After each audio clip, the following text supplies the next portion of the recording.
problems that is plaguing the Nets? We are the team that the NBA put the most games on. We're the team that gets someone taken out during COVID, during the games. We're the team that has to deal with the refs. We're the team that is literally battling against so many odds that at this point, it's not even a reason to continue to comment on them. They are what they are. And as a warrior that I am, and that the energy that I have alongside my teammates, we just have to turn that corner. And we haven't done it yet, but we will. And I'm telling you, the league's going to be on notice when that happens. So just got to take it day by day.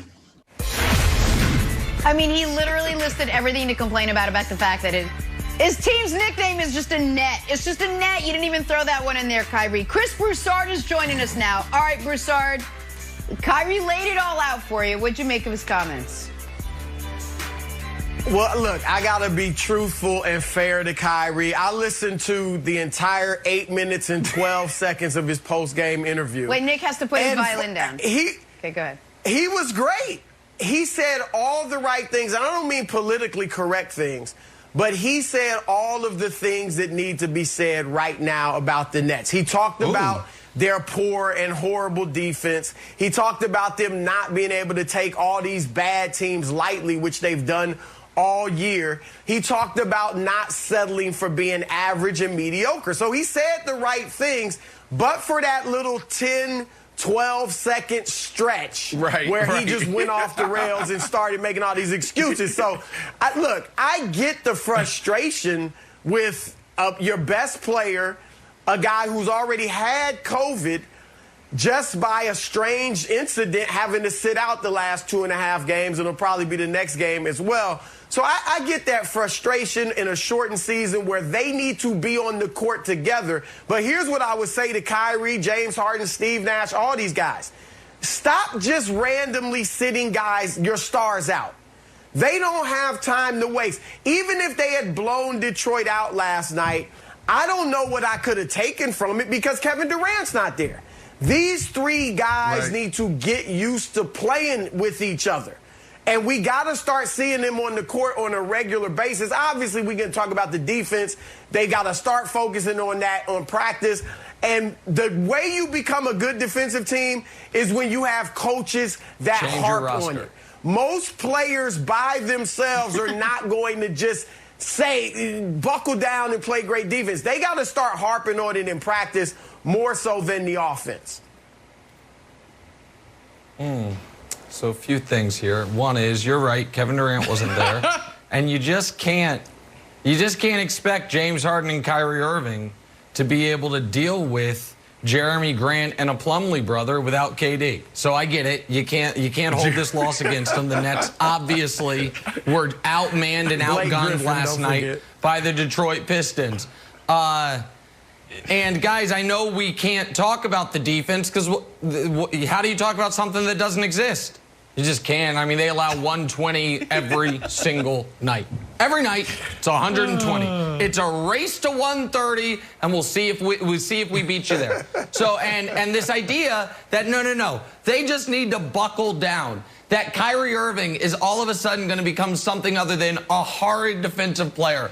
That all of a sudden DeAndre Jordan is going to find the time machine Elon Musk is working on and transport himself to 2015, and that's going to be their rim protection. That's not gonna happen. And I do empathize with Kyrie. It's been a long ongoing story throughout NFL or NBA history. The league's grudge and the refs' grudge against the New Jersey and Brooklyn Nets. I mean, poor Jason Kidd had to deal with it. Vince Carter had to deal with it. KG and Paul Pierce had to deal with it. They've always hated that team, and the refs officiate them accordingly. But I'm just asking to Brandon, to Broussard, at what point does the fire get big enough for you to say there might be a fire? At what point do you got to get to 7th in the standings? Do you have to lose more than twice to the Wizards? Just tell me when. Brandon, when can the fire start to engulf you enough to where you're a little concerned? A little concerned. We talked about this 3 weeks ago. I did the same thing. I said, wake me up in mid-March. You know this, Nick. Well, these guys aren't playing. What's today's date? Like, what do we know? What do we know these guys for? We know them for their offense. Now, there's some role players. There's some guys on the bench that they need to do a better job. They need to play more efficient on that side of the on that side of the court. But when you look at KD, James Harden, Kyrie Irving, we know them for their offense. That's why we talk about them. So when you're a superstar and you score the ball, score the ball the way you do, when do you get going on the defensive side? When there's elevated competition and there's people in the crowd.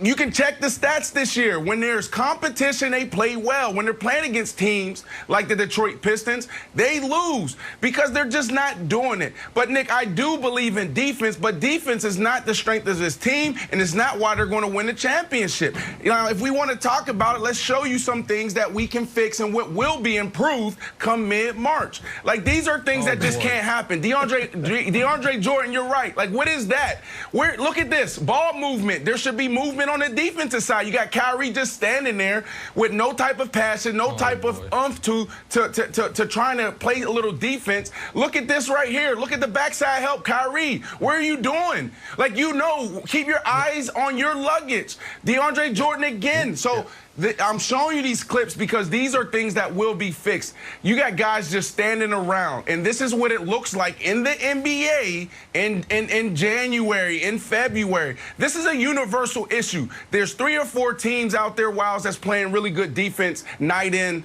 and night out. That's the situation here. Brandon, you should be a little bit nervous. Not wildly nervous, but a little bit nervous. And Broussard, you know when teams bring in like celebrities for pep talks, like you bring in The Rock or Tony Robbins? I think the Nets should bring in Aaron Rodgers to give his relax speech. He'll be like, guys, relax. I'm engaged now, but relax with an asterisk, because here's why. And you brought this up, Broussard, so we looked up, me and Dusty crunched the numbers. The Nets are 7-6. LeBron's first year with the Big Three, they were 8-5 after 13 games. So look, it's just one game. You've done it well. Also, their Big Three is actually just the Big Two. They've only played 6 games together, and they're 4-2 in those 6 games. So I feel like there's plenty of time. However, here's the asterisk. This play was getting a lot of play on social media where DeAndre Jordan is basically, I'm not saying giving up, but it's not, you know, this is not Defensive Player of the Year. After like, go ahead, get one. There you go. It's like something you do with your buddy, or if you're playing basketball with like your mom, and you're like, oh, good shot, mom. And then there you see Harden talking to DeAndre Jordan about defense, which I don't know if I'm like, hold on, is this James Harden lecturing me about defense? So you know, in a bad spot. So I think there's time to relax, but there is cause for concern. So I know those feel like they're two competing statements, but the worry meter is ratcheting up by the day, Broussard. Wiles, I like this interaction between Harden and DeAndre Jordan. I like James getting on him. And if you looked at DeAndre's comments after the game, he took ownership.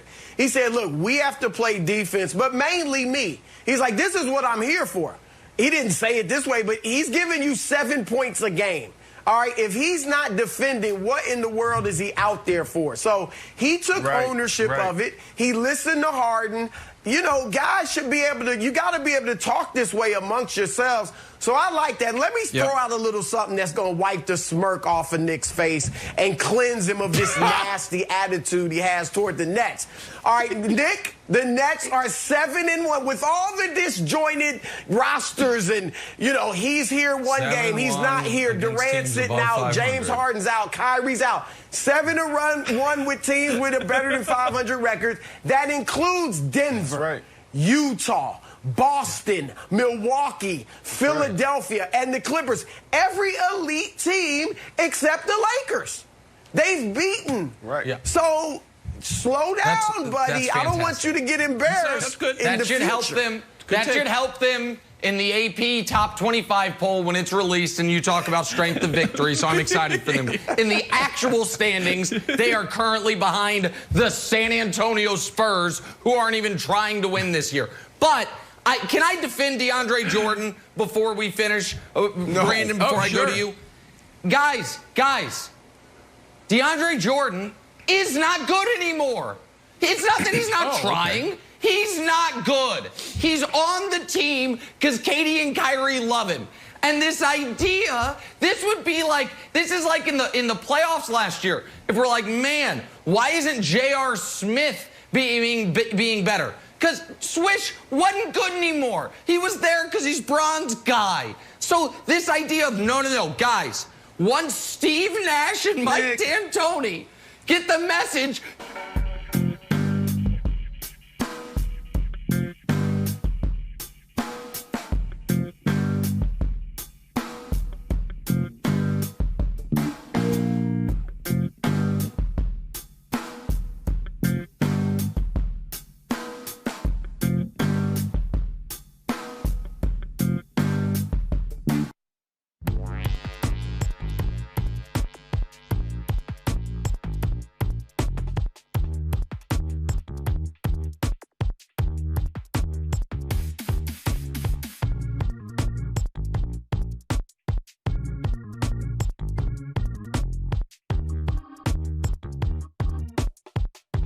And you just can't expect James Harden and Kyrie Irving to be able to deal with Jerry.